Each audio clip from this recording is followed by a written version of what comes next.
بسم اللہ الرحمن الرحیم۔ السلام علیکم۔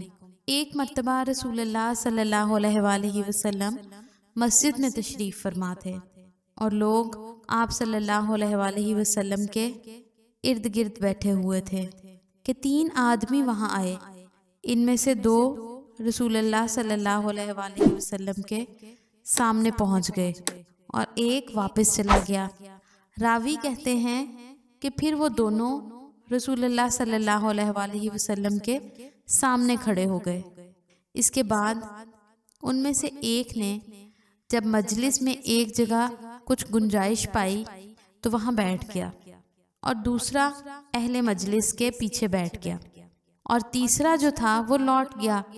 تو جب رسول اللہ صلی اللہ علیہ وآلہ وسلم اپنی گفتگو سے فارغ ہوئے تو صحابہ رضی اللہ عنہم سے فرمایا کہ کیا میں تمہیں 3 آدمیوں کے بارے میں نہ بتاؤں؟ تو سنو۔ ان میں سے ایک نے اللہ سے پناہ چاہی، اللہ نے اسے پناہ دی، اور دوسرے کو شرم آئی تو اللہ بھی اس سے شرمایا کہ اسے بھی بخش دیا، اور تیسرے شخص نے منہ موڑا تو اللہ نے بھی اس سے منہ موڑ لیا۔ یہ صحیح بخاری کی حدیث نمبر 66 ہے۔